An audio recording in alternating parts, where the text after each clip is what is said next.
Hello everyone, Misty here with Shabby Beautiful Scrapbooking. A couple of you asked me about how I color in my stamped images.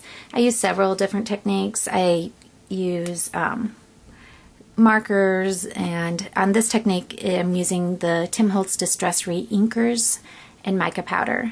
As you can see, it's super shimmery, so pretty. The mica powder is available in my Etsy, as well as a kit to do these tags with the craft mat and everything, so you can go check that out. I'll put a link below down here. So this is what I'm going to show you. It's going to be a little bit hard because I'm working around the tripod and I've not yet mastered that. I'm working on it. So let me see if I can tighten.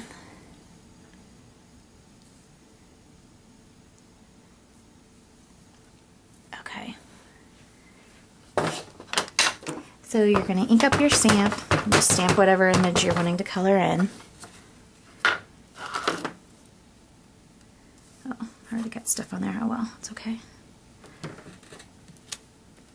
Alright, so let me back this up just a little bit.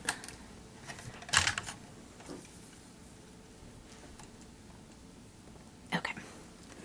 So you've done that, and then you're also going to want to go ahead and do your edging. I didn't do that.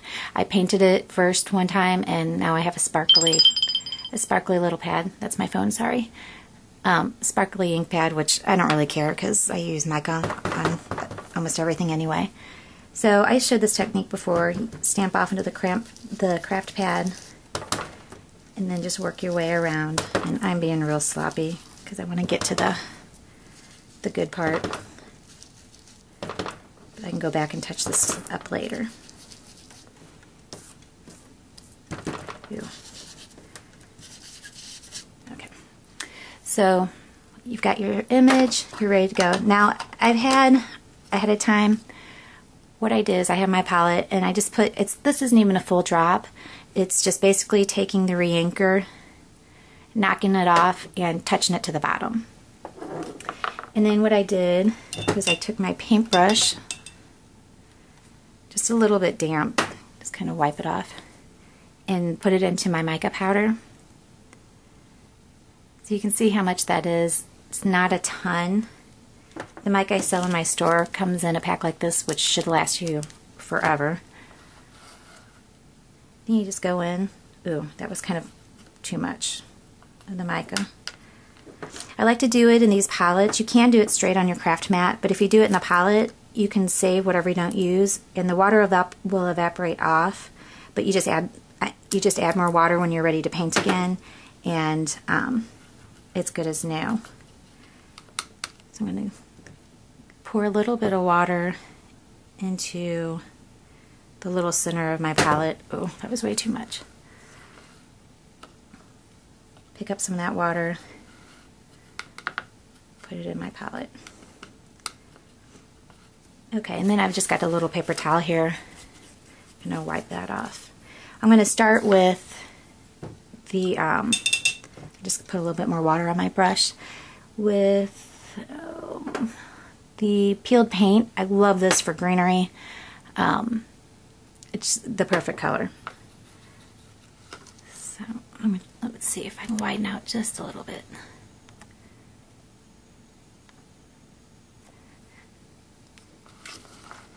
Okay, sorry about that. So I'm going to pick up the color, and you can see there it's so shimmery. Maybe you can see. Okay.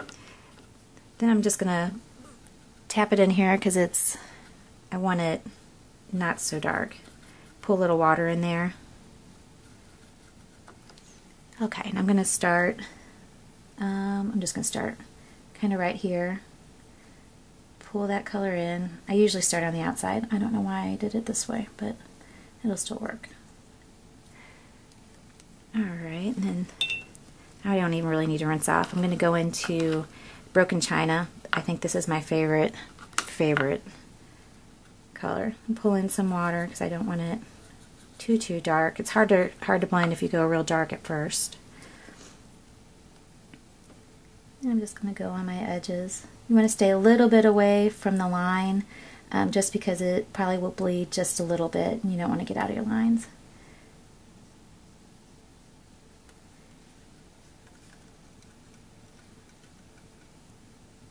And like I said, I'm working around this tripod and I'm not having real good luck doing it. Pick up a little bit more water so it lightens it up. And then just kind of pull that color in. Ooh, I got darker.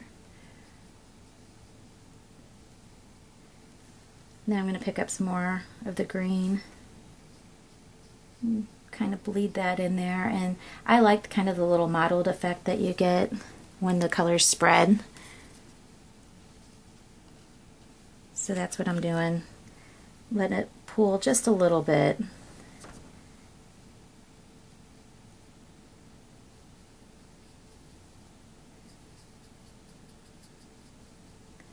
And it just, there's so much shimmer, and you really, it's really hard to mess this up. You can, you know, go back and play with it, and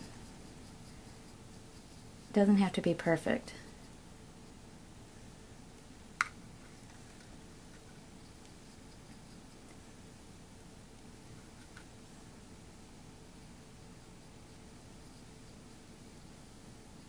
And the watercolors will, because it's water, it will kind of pucker up your tag just a little bit. But, you know, you can always, you can flatten it. You can get your heat gun and kind of flatten it out a little bit. And darken this side up just a tad. Then I'm going to go back in with my, crushed olive. And blend that out just a bit. And this one I've done a little bit darker than the other one I showed you. And then I'm going to go with the crushed olive and add some more water. I don't even know if I'm doing this so you can see. And go a little bit lighter in on that body.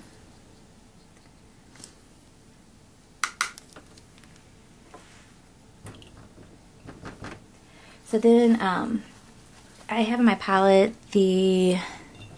from yesterday, the Tattered Rose. As you can see, it's all dried up in there. I'm just going to take some water on my brush and stir that around. And as you can see, it's totally reactivated that color and the mica. I just hate to waste anything. So now I got that, and I'm just going to kind of swoosh that around, add some sparkle and just a touch of color all around my butterfly.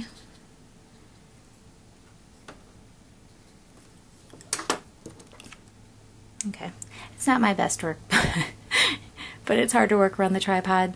So that's it. And then here's one I did yesterday. Just really shiny and pretty, very delicate looking. The coloring is very delicate.